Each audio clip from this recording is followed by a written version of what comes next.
Good day, everyone. I think it is 5 minutes past 2, so we propose to start, and those coming in can join in at a later stage. Good morning and good afternoon, good day, wherever you are, and welcome to our webinar today on the basics of greenhouse gas emission inventories. This webinar will be recorded and you are able to access it currently in French and Portuguese. Please see the chat for instructions on how to do that if it is not clear. This will also be recorded and shared afterwards so that you can go through it in your own time in the language that you do prefer. My name is Sayuri Chetty and I am the Technical Help Desk Pillar Lead for Mitigation and Energy Access.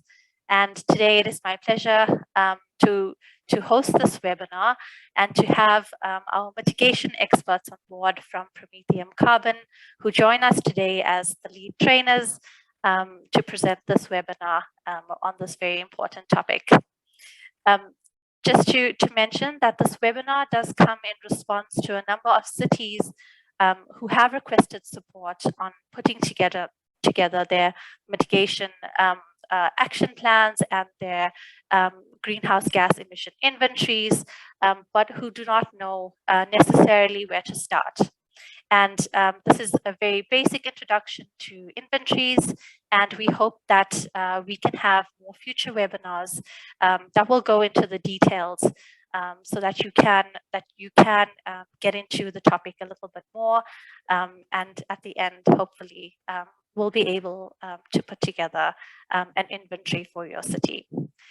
Without further ado, I will hand over first to our Secretariat Manager, Dr. Kate Strawn, to provide a few opening remarks before I then hand over to our mitigation experts, Promethium Carbon. Thanks so much, Yuri, and it's really great being here today. And yeah, I think I had the pleasure of just giving a quick introduction to CoMSA for those that are not aware of CoMSA and what it's really about. And then I will also just announce a few exciting announcements also. But basically, the Covenant of Mayors Sub-Saharan Africa started in 2015 and is a catalyst for local climate action in the region, with political commitments from over 308 signatories, I think, currently.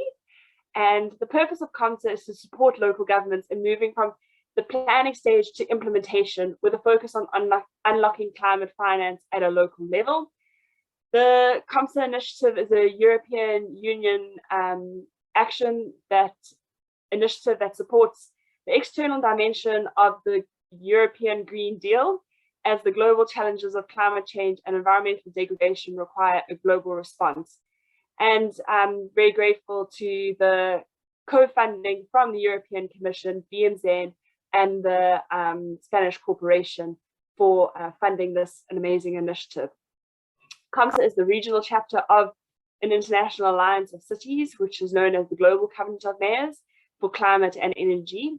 It is a partnership between city networks, development agencies, and funding institutions, which are supporting cities in meeting this dual challenge of climate change and access to sustainable energy to achieve low emissions, climate resilient, and a sustainable energy future. So basically, currently we are working in 36 countries, and as I mentioned, we have over 308 signatory cities currently, and all services and material for the Covenant of Mayors Sub-Saharan Africa is available in all 3 languages. So you can jump to the next slide. So basically, for those that don't know, the CoMSA initiative works through 3 pillars of action. The first one being planning support, the development of a sustainable energy access climate action plan, which is known as a CICAP. The second pillar is project development, so urban infrastructure project support. And lastly, the third pillar is knowledge exchange and partnerships, so city to city and regional partnership and exchanges. And basically, as you'll see on your screen here, your CICAP journey begins with a commitment to undertake the development of a CERCAP. And then it involves your first phase, which is your baseline inventories. And this is your greenhouse gas inventory, your access to energy assessment, and your risk and vulnerability assessment.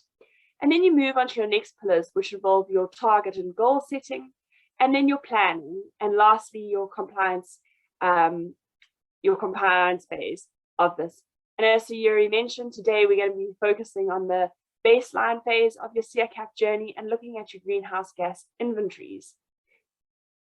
Then just also to highlight for those that are not aware, and I know that some of you on this call today are here because you have requested deep dive support through the technical help desk. But for those that are not aware, and Yuri, if you can jump to the next slide. The COMSA Technical Help Desk supports COMSA signatories, and there are a number of different services that the Technical Help Desk offers. Some are very general and available to all signatories, and others are a little more deep dive services, and these can be applied for through the Technical Help Desk. And deep dive services include tailored training workshops, data quality assessments, as well as tools and templates, as well as support on, for example, reporting, both offline and online reporting. And then they also support on the development of project concept notes and pre-feasibility studies. So a number of signatory cities, for example, have requested deep dive support for the development of their greenhouse gas inventory or for undertaking a risk and vulnerability assessment. And these are the different services that the Technical Help Desk can offer. And then just to not take up too much more time, basically also for those that are aware of our website, we have the COMSA CERCAP Toolbox, which provides an easy to use step-by-step guide to support the development of a CERCAP from start to finish. It is a hands-on tool designed as a series of slide presentations to support local governments implement the recommendations in the CERCAP guidebook. And this can be found on our website. Currently, there are 6 modules. And as of the 27th of July, we're very excited as we are launching an additional 2 modules that will focus on gender, as well as success stories. And yeah, as mentioned, these will be launched on the 27th of July, and they'll all be presented in a new format. But the current toolbox is still available online to signatory cities who would like to check that out. And also remember that the logged in portal of the COMSA website that all COMSA signatories have access to also gives you access to additional tools and resources that are not available on the public facing part of the COMSA website. And then also just to announce that the Global Protocol for Community Scale Greenhouse Gas Emission Inventories, which was developed by the World Resource Institution, the C40 Cities Climate Leadership Group, as well as ICLEI Local Governments for Sustainability, released an updated version of this framework in 2021. And what is known as the GPC is an internationally recognized accounting and reporting standard for cities and provides cities with comprehensive guidance on the methodology for developing an inventory and supporting their climate action goals. Cities who use the GPC framework will be compliant with the mitigation pillar of the Joint Research Centre Guidebook for COMSA cities. And currently the help desk is working on a French and Portuguese translation of the GPC, which will be shared with all signatories in the coming weeks. So please be on the lookout for that. And now I'm going to hand back to Yuri, and yeah, thank you so much. Thank you very much, Kate. That was very insightful. And if you do need more information, please feel free to reach out to us at any time to provide clarity on any of these aspects that Kate mentioned today. So without further ado, I'm going to hand over to our team at Promethium Carbon, who will take us through the training content for today. Thank you very much. Thanks, Yuri and Kate. I think just as an introduction, Promethium Carbon is a climate change consultancy.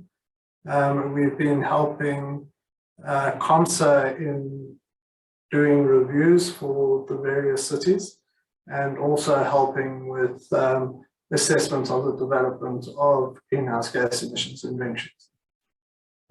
We will discuss some of those things during the presentation that we give today. I'm going to hand over to Chantal, who will begin the presentation, and then a little bit later I'll continue. Thanks, Chantal. Thank you, everyone. Good day to everybody. Thank you all so much for joining. We're very mindful of everyone's time, so we won't spend too much time going through things quickly or in a lot of details. We'll continue with the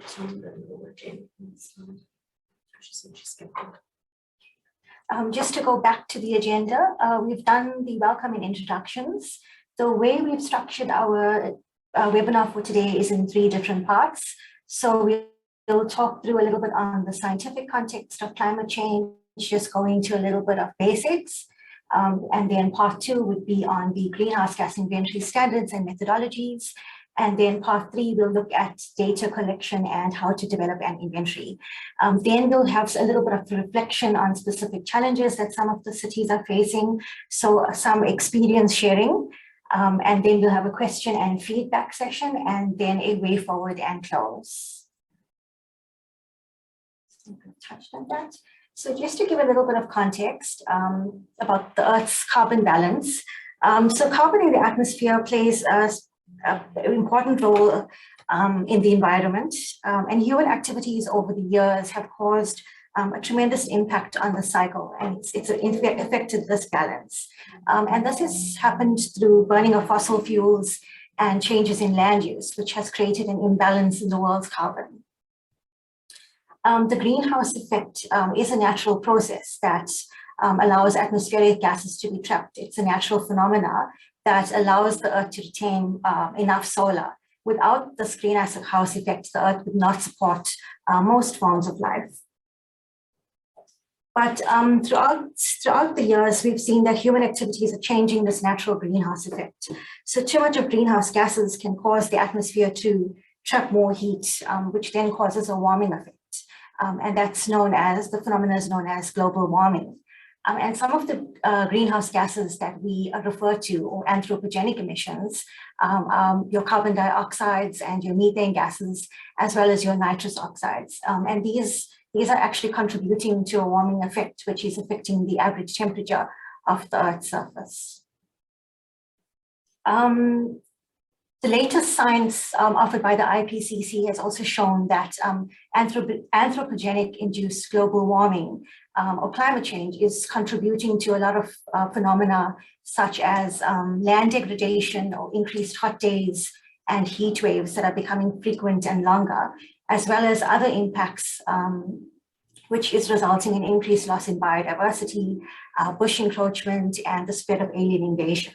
We've also seen reduced crop yields in some parts of Africa that's resulting in losses of crop fields and food security challenges for the region.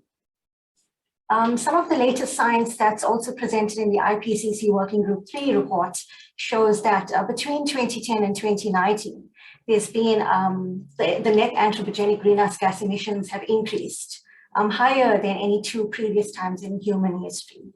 So since 2010, we've seen the emission trends have continued to grow across different gases, your N2Os and your methanes, as well as emissions coming from your land use changes and forestry. And a lot of these carbon emissions are from the fossil fuel industries as well. And the IPCC assessment report shows that although these growth of emissions have varied, it's persisted across all of these groups of greenhouse gases. And why does this remain important for cities? Cities are hotspots for global warming, and there are 3 main factors that contribute to this. Mainly the geometry of the urban buildings within cities are close, and it stores more heat, and it also reduces natural ventilation, which results in the urban warming effect, or urban heat island effects. Human activities are also quite dominant in cities due to release from domestic and industrial heating or industries within cities that results from running engines and other types of sources of human activities. The materials that make up cities are also a contributing factor because they are excellent at absorbing and retaining heat. And this again contributes to the urban heat island effect. And it's further amplified in cities where there's a lack of vegetation or open spaces or water bodies that allows this heat to become trapped. So what are the implications and what are the context of this for cities? Cities are actually integral to the global climate crisis, and they are one of the world's, or they contribute to 75% of the world's related greenhouse gases. And there are several factors that contribute to this, mainly because of the high concentration of pollution and industrialization that occurs in cities, as well as increased urbanization and high population growth. So part 2 of the inventory gives an overview of the standards and methodologies that are applied and used to calculate greenhouse gas emissions for cities. Just to cover a few terms that we often refer to, which can become a little bit confusing, as you delve into inventories. So I'll just go through this briefly, not word for word in detail, just so when we refer to it in the slides later on, we're familiar with it. So when we speak of activity data, this is actually a measure of the level of activity that results in the emissions that are taking place within a period of time. So it could be, an example could be the kilometers that are driven or the tons of waste that is disposed to landfill sites. The baseline is derived emissions that are used to calculate emission reductions. And it's usually based on the base year intensity, which uses actual activity data. A term that we always see coming up is the carbon dioxide equivalent. And this is a common metric that's used to compare emissions of greenhouse gases. It's a standardized metric that's used, and it's the mass of carbon that would be produced. And it's estimated radiative forcing as a mass of another greenhouse gas. Emission factors, these are metrics that convert activity data into mass of greenhouse gas emissions. So tons of CO2 released per kilometer travel, for example, or the ratio of methane emissions produced to the amount of waste landfilled. An emission inventory would be an estimate of the amount of greenhouse gases that are emitted into the atmosphere. So this could be from your mobile, your stationary sources, area-wide and natural sources, such as land uses or agriculture. And this is generally compiled over a period of time, such as a year, such as a day or a yearly inventory. And then your boundary is the geographical area. So it's a time span, it's gases, and it covers gases and emission sources. So typically this is what is included in your inventory boundary. So why are greenhouse gas emission inventories important? For cities, it allows cities to identify where are their major risks and where are their opportunities.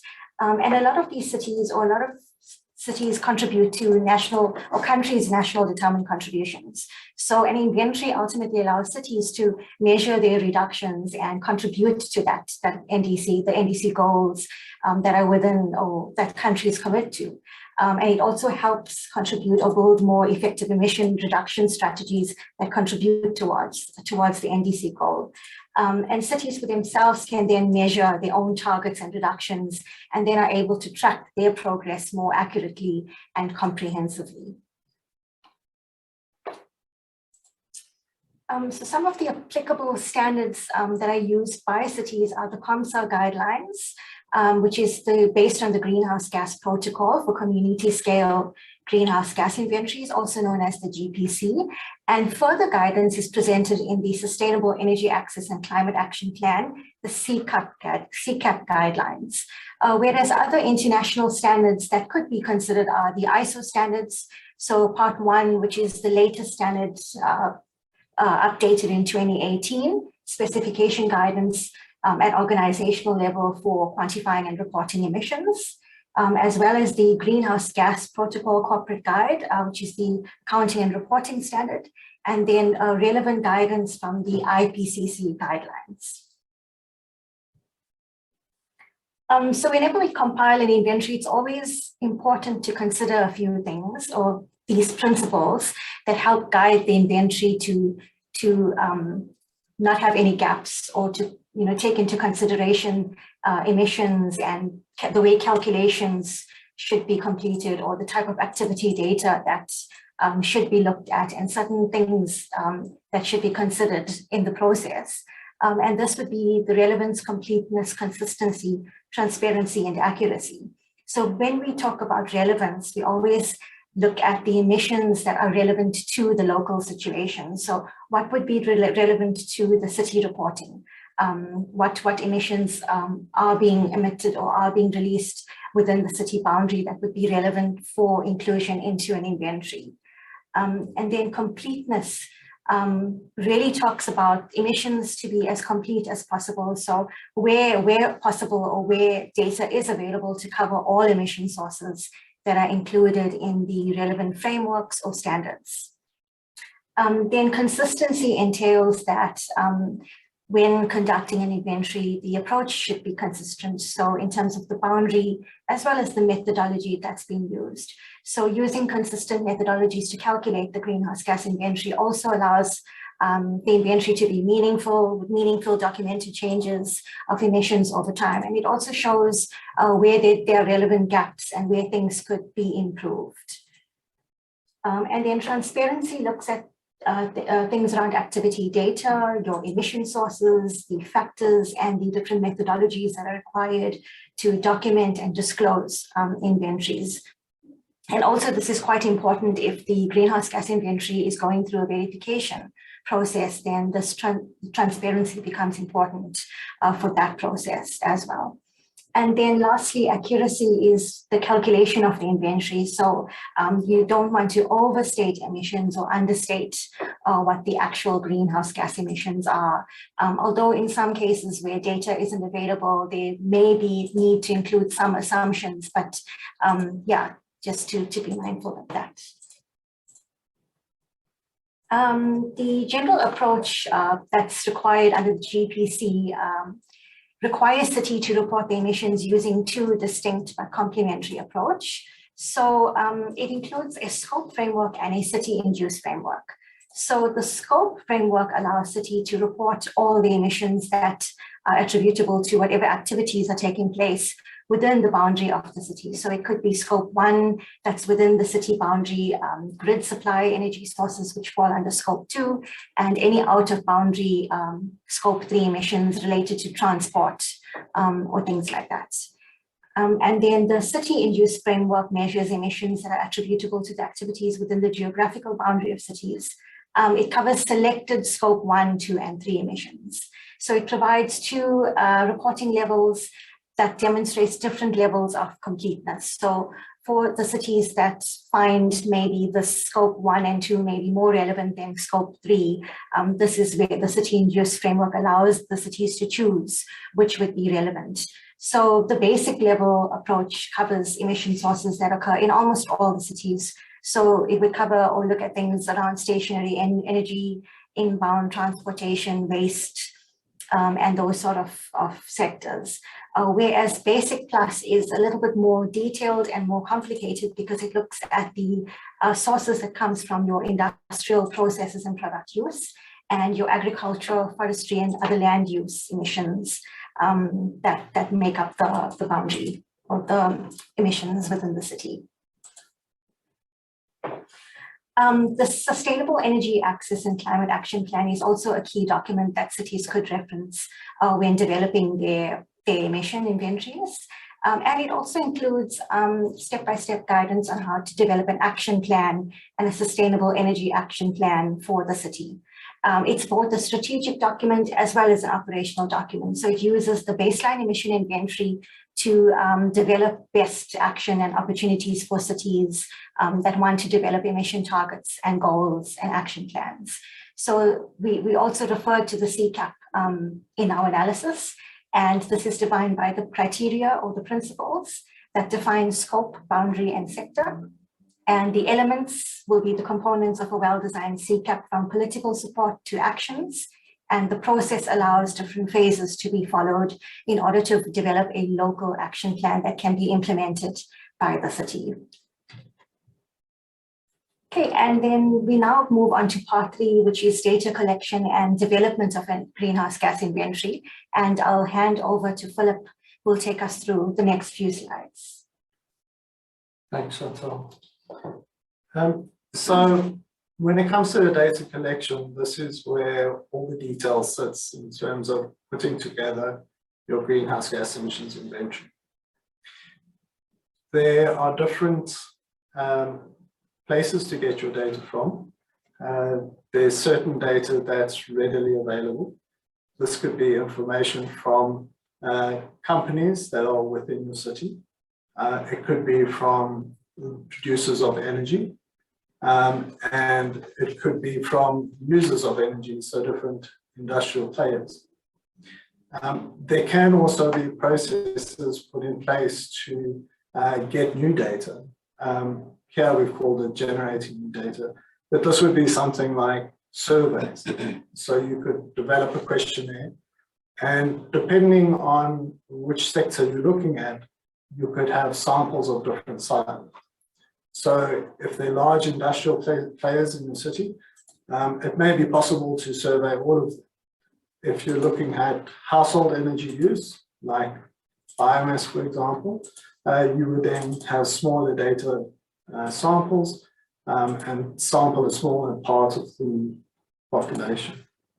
Then there are also ways to derive data from existing national or regional data sets. Here are some of the examples that we would suggest for, first of all, identifying data and then also collecting data. So many national departments collect information that could be relevant, such as statistical agencies. There may also be departments that look at energy or transport or trade and industry. They usually provide good sample sets that could be used to derive information for the city. There may be certain industries that provide services within your city.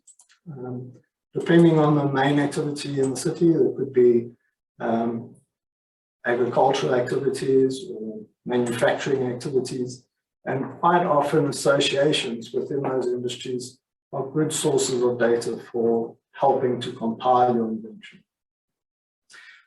We also have the national greenhouse gas reporting through the NDCs and the biennial update reports. These provide good information that can be used to extrapolate information at the city level. Universities and research institutions are also a good source of information, particularly for things like emission factors. When you have certain technologies that produce emissions, as those technologies develop, the emission factors from them will change, and universities generally provide that information in terms of published reports. Thanks. So some of the steps to consider during data collection. First of all, it's important to be able to define or describe the information that you're looking for when you ask for it from a data provider. Some of these definitions may be specific to certain sectors. For example, if you want information from a refinery, you need to know the definitions of the different products you may want. So there could be petrol, diesel, LPG, and it's important that the person providing you with that information understands what the definitions of those products are. It's also important to collect information at the right frequency. First of all, you don't want to overburden the data providers. They have other jobs to do, and they're helping generally in providing this information. But also, you don't want to collect at too large an interval, because what happens is you lose the capacity to collect that information. I would generally say collecting at least once a year, but maybe once a quarter would be a good way to make sure you maintain the systems to collect information on a regular basis. As part of this data collection, it's important to develop relationships with the data providers. So it's good to have a database of your data providers, who the main contact is there, what the function of the organization is, and then of course the data that you collect from them.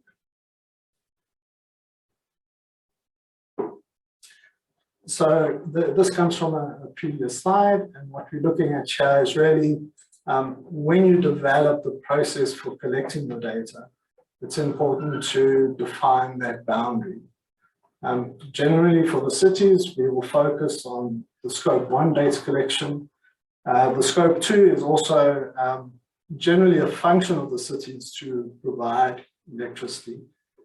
So that information is also readily available.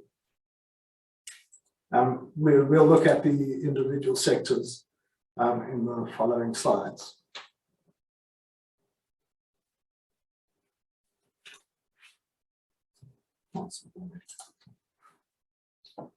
Okay, so there are 4 or 5 main sectors or areas to collect data from. One of them is the stationary energy use. This could be from things like energy use in generators, in commercial buildings, for manufacturing processes, agriculture, forestry, and fishery activities. But it all focuses on the use of energy. Energy is about 80% of the overall global greenhouse gas emissions. What we've done in this table is we've looked at the 2 versions of the GPC standard. There's the basic and the basic plus. The basic plus includes additional categories for reporting on, and then the CCAP is aligned to the GPC, but there's certain things that aren't necessary when reporting for the CCAP. So in general, for the basic and the basic plus, the Scope 1, the direct emissions from the city should then be reported. What we see though is that with the Scope 3, which is defined when you draw the boundary around the city, those are generally more difficult to come by and can be excluded from the GPC reporting. The transport emissions is another major source. We show the different types of transport here. These should all be reported on in terms of Scope 1 and 2 for both the GPC and the CCAP reporting. On-road would include things like private passenger vehicles, buses, trucks, so on. Railways, that could be both electric and diesel. Waterborne navigation is generally domestic waterborne, so it would be perhaps on rivers or canals within the city. And then aviation would also generally be domestic aviation. Off-road is for things like construction vehicles. Thanks. Emissions from waste is generally an important factor for cities because cities are generally responsible for waste management within their boundaries. These emissions can be broken up into different subcategories, such as solid waste management using landfill sites. There could be the biological treatment of waste. This could be related to things like wastewater management. And then there could be hazardous waste, which often has to be incinerated. And then I've already mentioned the waste material. Okay. IPPU is industrial process and what's the second piece? Product use. So these emissions are related to things like if you're producing cement within the city, the production of that cement results in carbon dioxide emissions. Also in the production of steel with the reduction of the raw material into metal product. In this case, the basic doesn't require consideration of the IPPU emissions, but the basic plus and the C cap do require reporting of scope 1 emissions.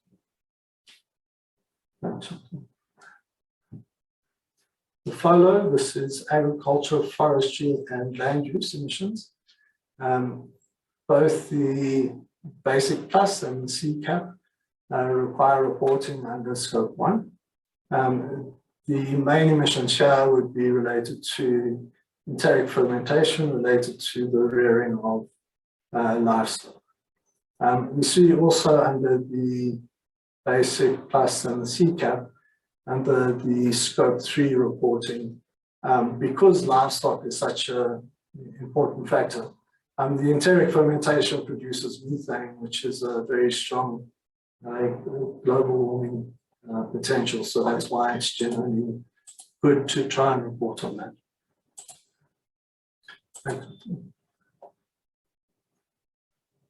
So the basic methodology used in constructing the greenhouse gas emissions inventory is to quantify activity data.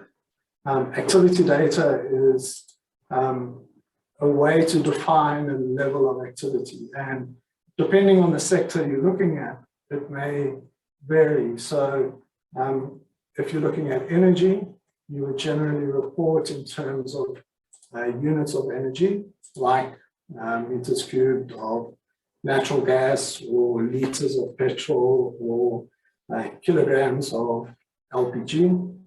And then to multiply that activity data by an emission factor. And the emission factor and activity data needs to be aligned in terms of the units that are being used. So generally one would, let me give an example. If you're using liters of diesel, then your emission factor would be kilograms of CO2 per liter of diesel. So it's very important that when you combine the activity data and the emission factor, that the units are appropriate.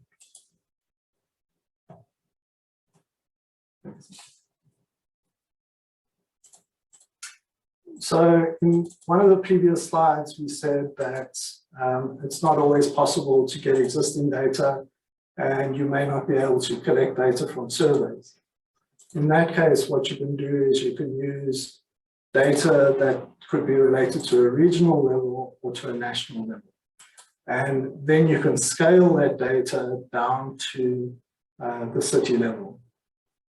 So for example, if you had national emissions and you looked at GDP for the country, you can then look at the GDP for a city in proportion to the GDP for the country, and you can then allocate the proportional amount of emissions to the city.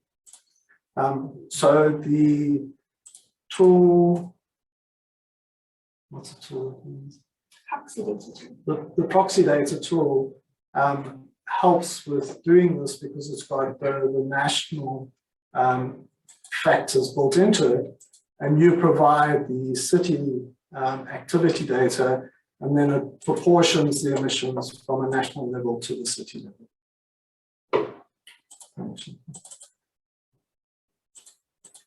So here's an example of a very simple carbon footprint or greenhouse gas emissions inventory. Generally, one would report the different scopes. So we can see scope 1 and scope 2 there. And then on the headings for the rows, we can show the various different categories to give a little bit more detail in terms of the scopes. And then what everyone's looking for is the number right at the bottom, which shows a sum of the different scopes and of the different categories. Essentially, a carbon footprint is always brought down to a single unit, and that unit is the tons of CO2 equivalent.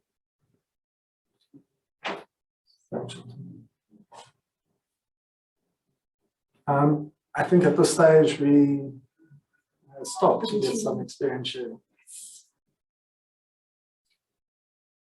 There's no questions. I think questions come later. Sure. Thank you very much, Promethium team, for that insightful presentation. I hope that sparked some questions, which you are welcome to add into the chat. Since we are a small group, you're also welcome to raise your hand and ask them directly. But before we get into that, we also wanted to ask if there are cities who would like to share their experience with putting together inventories and any particular challenges they faced during that exercise, and perhaps within the peers in the room and the expertise that we have in the room, we can also just chat about some of the ways to overcome that. So I do invite you to share some of your experiences, and I do see we have a hand raised. Please go ahead. I will unmute you in a second.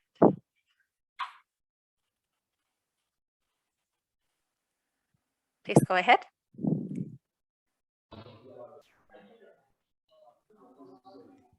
Allô, vous m'entendez? Allô?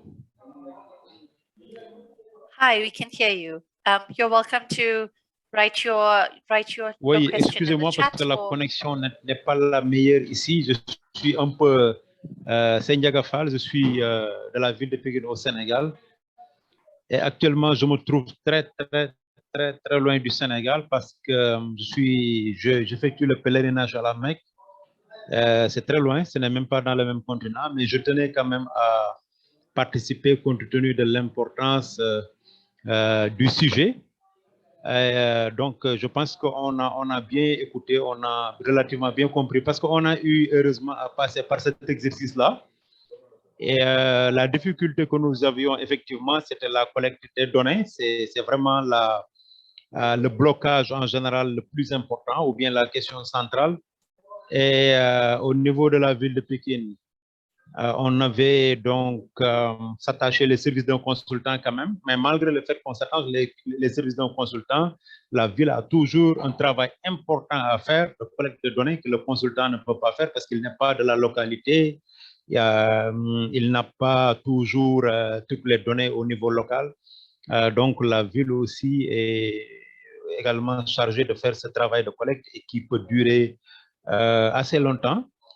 Et c'est assez crucial parce que aussi, il ne faut pas vouloir tout simplement faire son PADC et d'inventer des données ou de faire des approximations qui ne sont pas en fait liées à quelque chose de rigoureux. Donc là aussi, c'est vraiment un autre problème. L'autre difficulté aussi à laquelle nous étions confrontés, vous avez listé un certain nombre de structures qui peuvent nous permettre d'avoir des données comme les fournisseurs d'énergie, c'est vrai, comme les agents des statistiques, comme on en a, mais ce n'est pas toujours évident. Nous, on a eu à envoyer des correspondances, à écrire des correspondances, à faire des allers-retours dans ces structures, mais on a l'impression parfois qu'ils ne veulent pas nous livrer de données. On ne sait pas exactement la raison. Ça, c'est un. Deuxièmement, les données même qu'on fournisse en général, c'est des données à l'échelle nationale ou au meilleur des cas à l'échelle de la région. Et donc, je pense que pour les villes, en tout cas, qui devraient le faire, ou bien pour là, comme ça, il serait important de voir dans quelle mesure sur les données, ce sont des données régionales, et le plus souvent, ce sont ces types de données-là que nous allons avoir. Si ce sont des données régionales, si ce sont des données nationales, qu'est-ce qu'il faudra faire? C'est vrai que, compte tenu de la population, on pourrait voir la population au niveau local et faire une estimation. Par exemple, s'il s'agit des déchets, par exemple, c'est possible.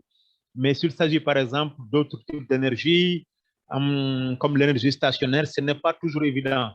Voilà, donc c'est un exercice qui est plaisant, intéressant, mais qui présente parfois beaucoup de contraintes dans nos pays où les statistiques ne sont pas toujours disponibles, même à l'échelle nationale. Rendez-vous compte qu'on a essayé d'avoir des données de l'agriculture, mais même on s'est rendu compte que même les services départementaux de l'État de l'agriculture n'avaient pas de données statistiques, c'était vide.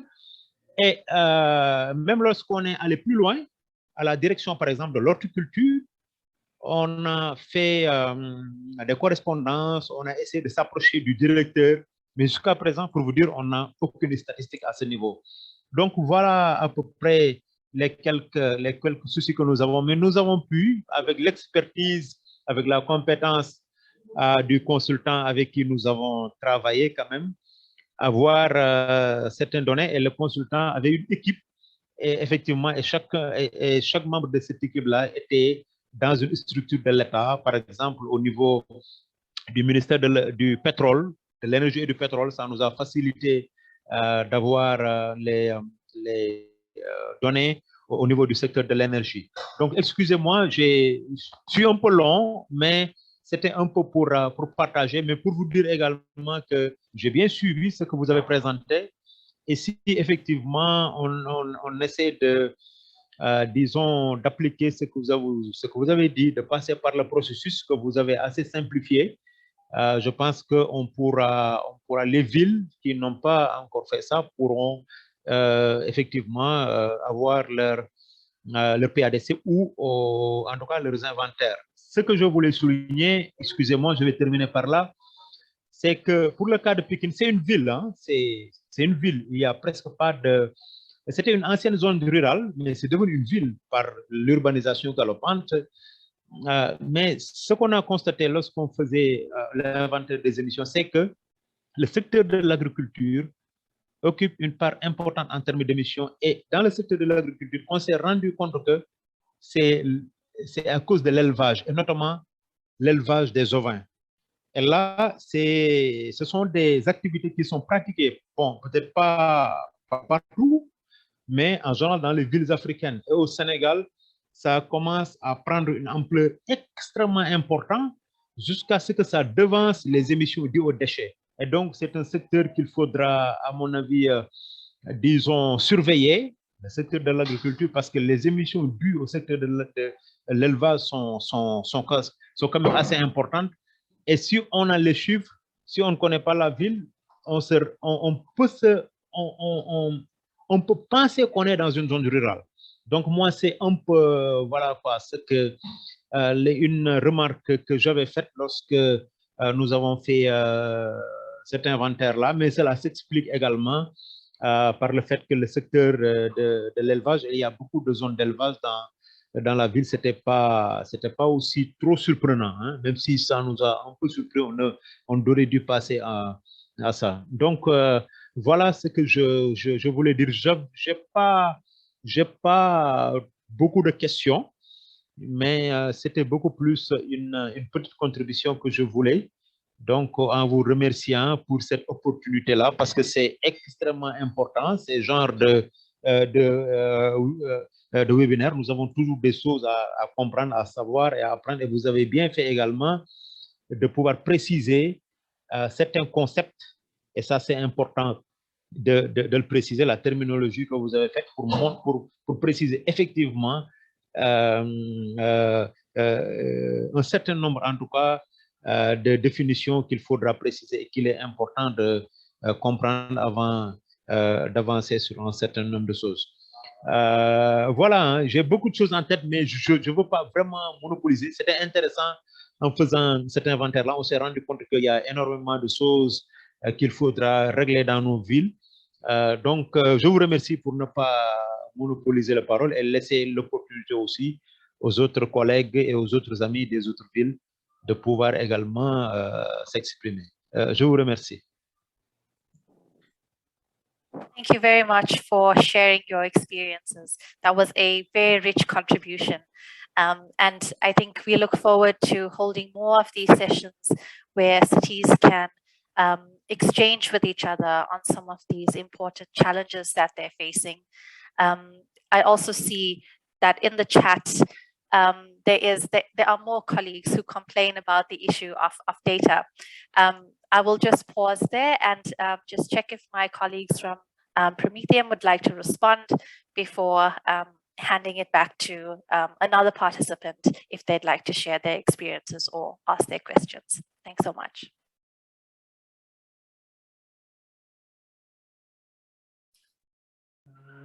So, Suri, we didn't get the translation, but I think I got some of it. And I realized there are many challenges in the collection of data. I think from the experience that I've had that one needs to try and start relatively slowly, but collect data at a relative high frequency.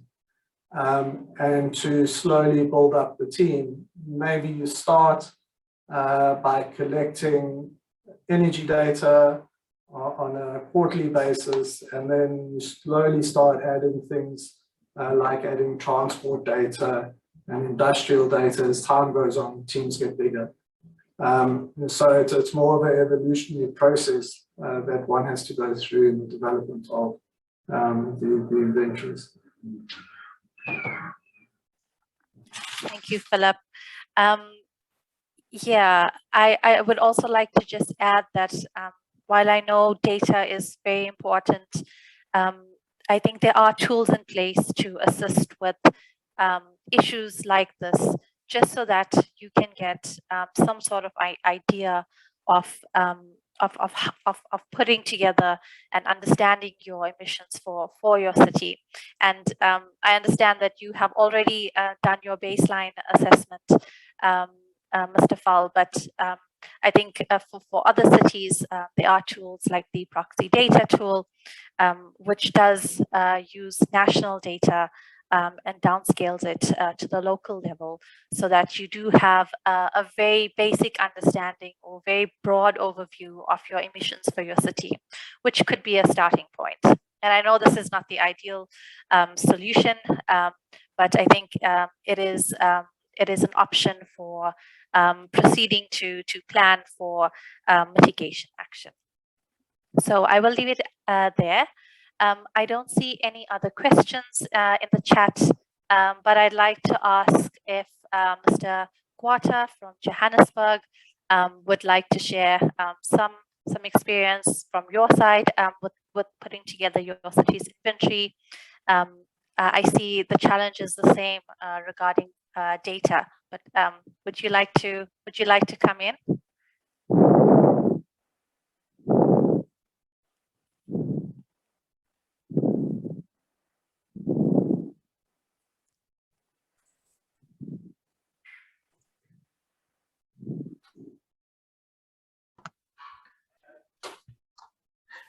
Hi, did you want me to say something? Sorry, I'm a bit fiddly. I could not see, what's going on. If you'd like to contribute, yes. Well, I did try with the text on the side relating to our experience in Johannesburg when it comes to greenhouse gas emissions inventory. I think to an extent, one agrees with the colleague from Promethium with starting slowly. Given the fact that it's difficult to source the data. Some of it sits outside the city, some of it sits within the city, and even though it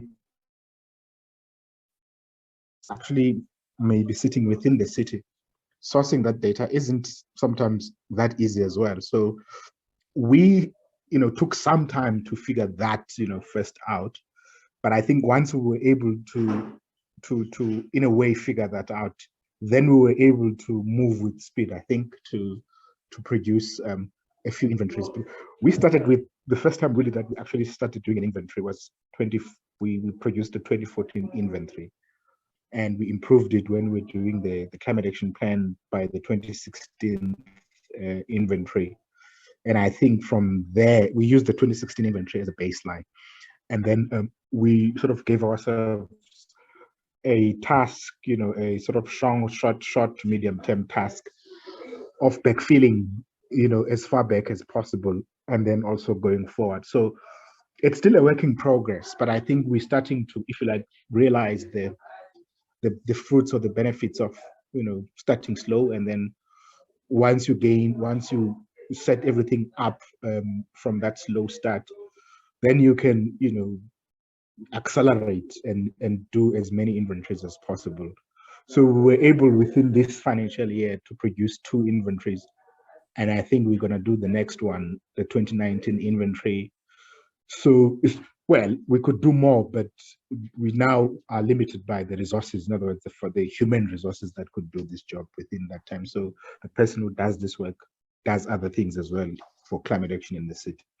So, but I think the value of, you know, and as well, we're doing this thing in-house. So we're using our own employee to do this work. We are not outsourcing it. But I think there's value in that too, because the skill becomes ingrown, and the person gets to understand the process, I think, much more organically. Yes, that's the input I wanted to make. Thank you very much.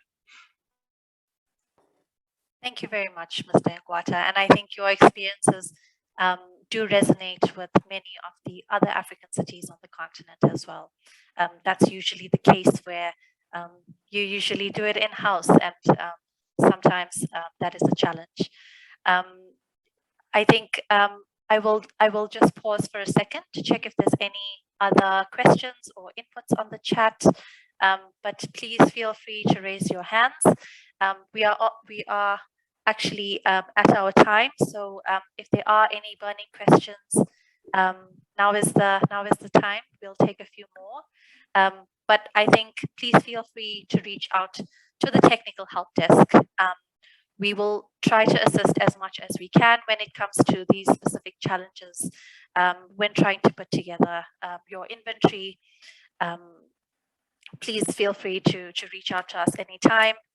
We will share, of course, this recording as well as the slides, and hopefully also hold more sessions on the topic, so that we can also get more details from you, and also have exchanges like this, which could be quite useful for advancing your goals at the city. I don't see any more chats, inputs on the chat. So I think I will just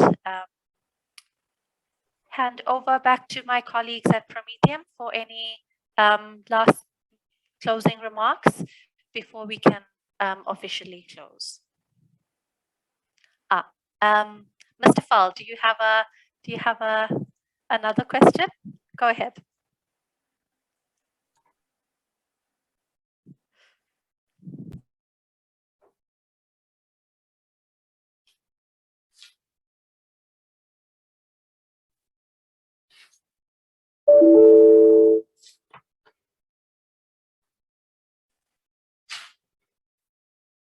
You're able to unmute. You can go ahead and ask your question.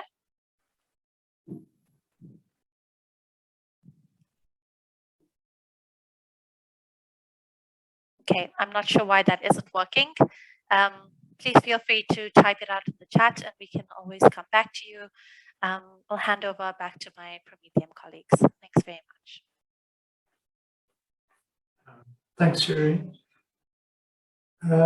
We enjoyed developing this training material and also working with COMSA. We welcome any feedback or questions related to what we've presented. And we look forward to working with any of the cities in future.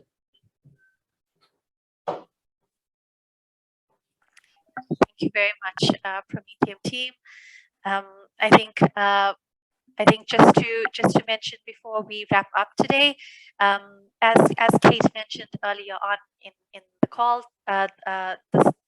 earlier today, we are working on a translated GPC. This will be done in French and Portuguese, and we are going to share that with you all so that you have that for your reference. The CEACAP toolkit has also been updated, and that can also be requested from the technical help desk, which has more detail, of course, on inventories, but of course on the entire CEACAP journey process as well. Please feel free to reach out to us once again. We will be sharing the recording, as I mentioned, along with a checklist which you can use to help guide you when it comes to putting together an inventory. You will also be able to use this checklist to then request further support from us. So please keep an eye out for that. I thank you once again for joining us today. I trust that you found this useful. Thank you very much, and hope to see you soon. Thanks all. Goodbye.